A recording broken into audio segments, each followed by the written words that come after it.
Мы сегодня гуляем у моря, да? В Сочи сколько сегодня? Плюс 10 градусов.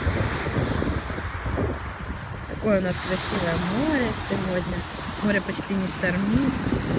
Вышло большое количество людей на набережной.